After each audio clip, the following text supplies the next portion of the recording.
কতগুলো বেলুন একসাথে করে আমি আজকে একটা ড্রয়িং করব। প্রথমে আমি ড্রয়িংগুলো এঁকে নিচ্ছি, বেলুনগুলো আঁকছি। বেলুনগুলো কিছুটা গোল গোল হবে, গোল যেরকম বেলুনগুলো হয় গ্যাস বেলুনগুলো, ওরকম বেলুন আমি আজকে ড্রয়িং করছি। যেহেতু গোল বেলুন আঁকবো এই জন্য আমি কাটা কম্পাসটা ইউজ করছি। কাটা কম্পাসটা নিয়েছি, কাটা কম্পাস দিয়ে গোল করছি। দেখেন এইভাবে গোল করে নিচ্ছি, কয়েকটা বেলুন একসাথে হবে। তো বেলুনগুলো আঁকা মোটামুটি শেষ হয়েছে। এখন আমি আরও বেলুন যে আমরা ফুলানোর পর সুতা দিয়ে বেঁধে রাখি, ওই বাঁধার অংশটুকু এখন আমি ড্রয়িং করছি।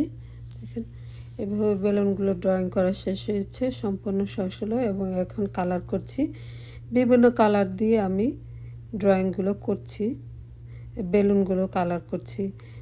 প্রথমে আমি লাল কালারটা দিয়েছি, তারপর ব্লু কালারটা, তারপর হালকা গ্রিন, অরেঞ্জ, ব্ল্যাক, এখন দিচ্ছি ডিপ গ্রিন। তারপর আমি খয়েরি কালারটা দিব, ব্রাউন কালারটা দিয়ে দিচ্ছি। এখন ব্রাউন না, রেড কালারটি আবার দিচ্ছি।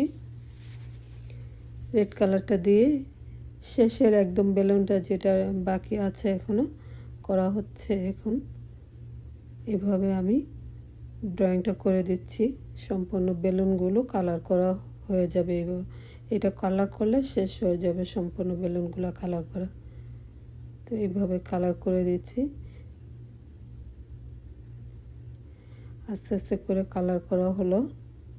হয়ে গেলে কালার করা শেষ। এখন আমি যেহেতু রং করতে গেলে আমাদের রংটা এলোমেলো হয়ে যায় বা ড্রয়িংয়ের থেকে বাইরে চলে যায়, এই জন্য আমি বর্ডারটা দিয়ে দিচ্ছি। বর্ডারটা দিলে ড্রয়িংটা সুন্দরভাবে ফুটে ওঠে এবং পারফেক্টলি বোঝা যাচ্ছে।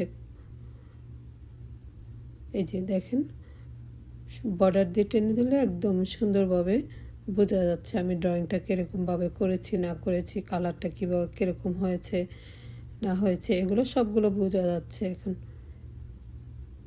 এত হয়ে যাচ্ছে আমার ড্রয়িংটা মোটামুটি করা শেষ। যেহেতু একটা বেলুনের উপর আর একটা বেলুন রাখা হয়েছে, একটু একটু করে দেখা যাচ্ছে আর এক বেলুনের পাশ দিয়ে ভিতর অংশগুলো দেখা যাচ্ছে। ওই সাইডের বেলুনটা, যে বেলুনটার উপর রাখা হয়েছে ওই বেলুনটা একটু একটু দেখা যাচ্ছে। আমি উপরে যে বেলুনটা রেখেছিলাম। তো এখন আমি সুতোগুলো বর্ডার দিয়ে দিচ্ছি, কালো রং দিয়ে টেনে দিচ্ছি।